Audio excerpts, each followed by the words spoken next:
Alright guys, just got out of the game store. I picked up a few goodies in there. I'm pretty shocked that I found what I found, so that's the plus side. So let's go back to the house and let's check them out.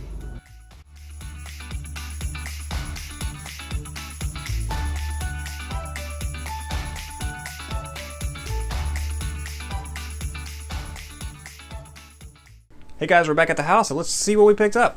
Alright guys, so first off I'm going to show you the Virtual Boy games I picked up. The first one being Vertical Force.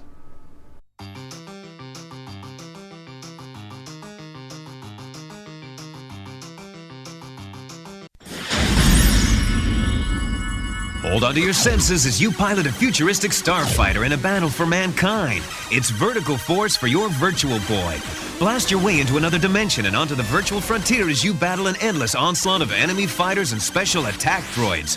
Collect power-up items like lasers and shields to enhance your weapon systems. Vertical Force for Virtual Boy.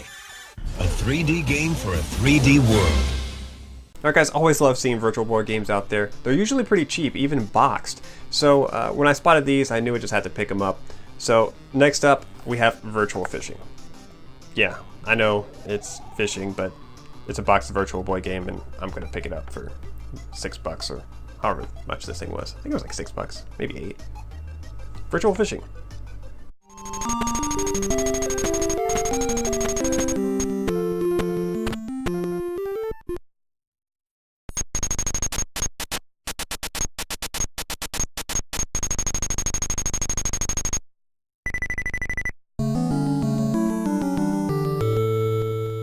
Alright, so when I first saw this virtual fishing game, it kind of reminded me of Echo the Dolphin a little bit. I guess because he's jumping up an angle like that. It's kind of like how he is on the front cover of one of the Sega Genesis. So it intrigued me at first, but then looking at the back, you kind of were like, okay, it's just a regular virtual fishing game. It looks pretty lame.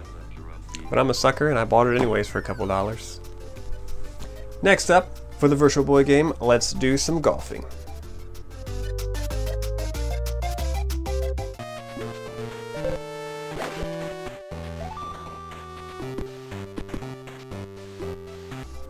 Wow, look at the cover of this golf game. I mean, it looks like the most boring golf game in the world. I mean, look at that. It's just a bunch of sprites of trees lined up across the way. Yeah, I mean, if I was a kid, yeah, sure, I saw this in the store back when it first came out. Yeah, I'd really want to play that.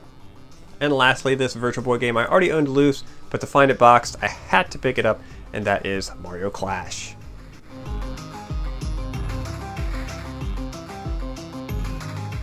It's a 3D adventure which full of evil enemies. It's Mario Clash for your Virtual Boy. There are hazards at every turn as you grab shells and fling them at frantic opponents like Thorny, Big Boo, and Paragoomba. The pace gets hotter as you battle in dangerous rooms on narrow ledges connected by pipes. It's Mario Clash for your Virtual Boy. A 3D game for a 3D world.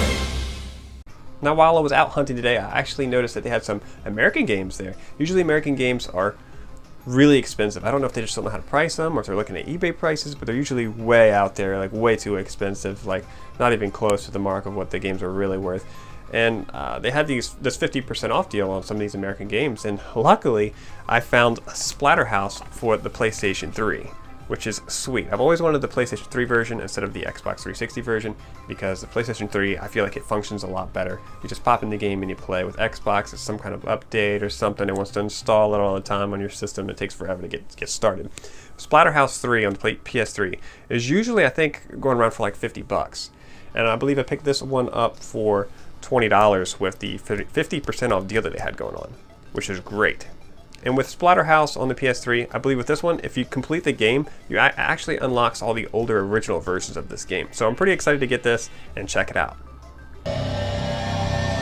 What have you done to me? What am I? What am I?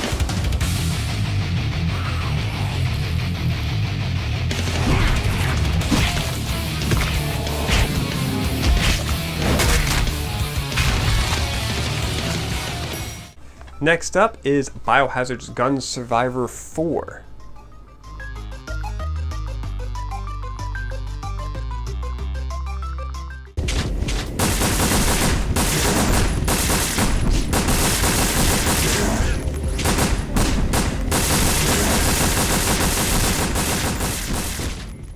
Next up is a PlayStation 2 game. I've heard a lot about this game. I've never played it before. I kind of missed out on this one, but it's actually Gun. I've heard this related to a lot to the Red Dead Redemption. Like, this is one of the more first open world Western type games. And from the back of it, it looks like that's true. So I'm pretty excited to try this out. If you have any idea what this game is like, let me know down in the comments below whether I should jump on this right away or if it's just an okay type of game. But yeah, Gun for the PlayStation 2.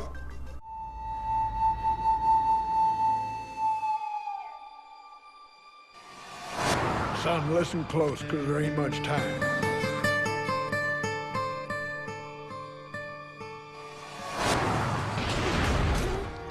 I've done my best to raise you right. Time to earn our pay. I ain't leaving you, Pa. God damn it, that's what I'm trying to tell you. I ain't your father. Go!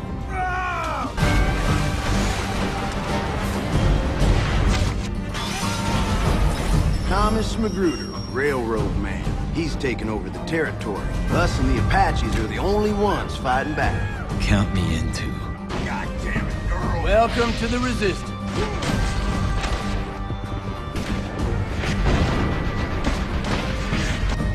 If they get the upper hand, promise you'll put a bullet in my head before they have their fun.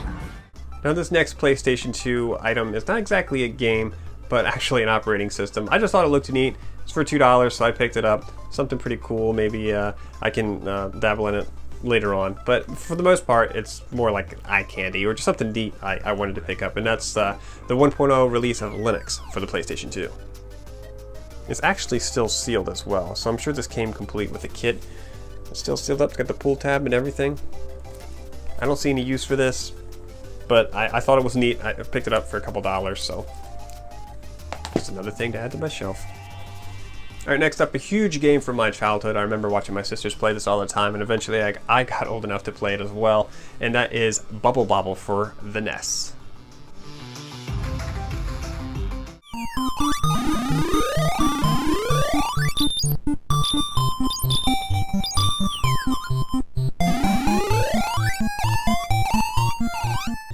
Alright guys, let me know down in the comments below which game I should jump on first here. I'm definitely going to check out these Virtual Boy games really quick, because I guess I'm a bit of a fanboy when it comes to that. It's just so unique and so awesome. Look at it up there, box. It's great. Anyways, guys, comment down below on what you think I should jump on first, and I'll see you next time.